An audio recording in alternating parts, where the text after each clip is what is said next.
So I got my buddy Wes with us again today, and Wes, you and I talked about things similar to this numerous times in the past, but one of the things that kind of breaks my heart, because I was one of those guys, and I know you were too, was I finally hit brick wall after brick wall after brick wall, gave my life to Jesus, and I thought that was it. And but I found I'd still hit some brick walls even after that, and until I found a guy like Bob who would pour into me. Yep. I just, I struggled, even though I'd found Jesus, I'd made him Lord of my life, but I still struggled. It was kind of like I was sitting on a fence. Yep. And I know you've got a good word for that. I'm going to let you share that here in a minute, what that kind of looks like. Because if you're sitting on the fence, you got 1 foot over here and you got 1 foot over here if you're straddling a fence. So you've shared something with me about something similar to this. So I'd love for you to kind of share that. Well, thank you, Tim. The best thing I want to share is that when I was a teenager, I felt the calling to come to Jesus in different ways, but I did, and I was baptized, but I didn't have anybody around me that invested in me and mentored in me and told me what this is all about. And so what happened was, as I got older, went to college and everything, there's still part of me that was seeking Jesus, but I had 1 foot in Jesus and 1 foot in the world. And I'm here to tell you that doesn't work, because I did that for the next 20 years until I ran into a disaster. My first marriage ended, 25-year marriage ended in divorce, and I was lost. And so when I got some counseling, and then I actually ran into some mentoring and whatever like that, then I realized that what I needed to do was take my foot out of the world and put it into Jesus. I always tell people that when you talk to them, they don't mind coming to Jesus.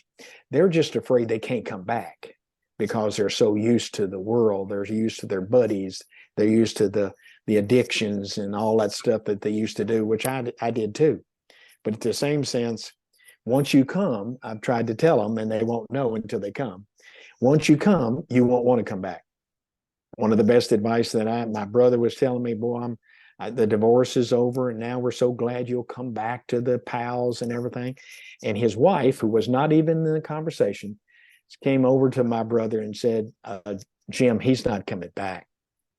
And Jim said, he had his look on his face, said, what do you mean? Said, he's not coming back. He's found Jesus Christ. He's staying there forever.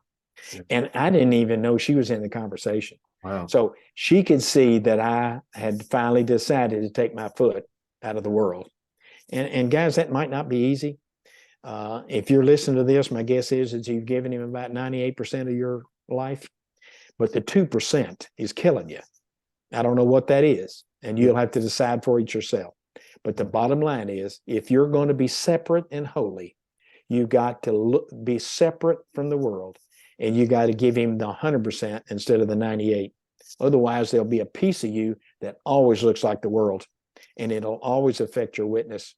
So I'm 100% in. I'm not perfect. I make mistakes. Yeah, sure. But Jesus Christ has got me, and I ain't coming back. Yeah, that's good. Bob used to always tell me, if we ever give him all of it, whatever we were attached to, and we're going to say 2% for this conversation. Right. He'll replace that with something even better. Absolutely. And so if you want better, let's get 2 feet in Jesus. I'm not saying it won't be perfect. No. But boy, it'll be a lot better. It will be better. And you just have to remember that some of your pals will still have that 1 foot in the world. So you have to be careful, and they've got to see that you got both foot in Jesus, and sooner or later, some of them will join you. Yeah. Wow. That's awesome. Because I know that's a struggle for most men. Yes, it is. Daily, and we know an enemy that tries to play off of that. Absolutely. And he's subtle and smart. Yep. And you got to give him credit that he knows exactly what he's doing. But Jesus Christ wins in the end. Wouldn't it be great as a man, if you're listening to this, for somebody to come up to a pal of yours and say, that guy right there, he's not going back. No, he's not going back. What a great compliment. Yeah, something different. And that was the best compliment I ever had from my sister-in-law. No doubt. She said he ain't coming back. It's awesome. Not It coming is. back. That's awesome. I didn't realize what I had. That's right. Thanks, Wes. You're welcome.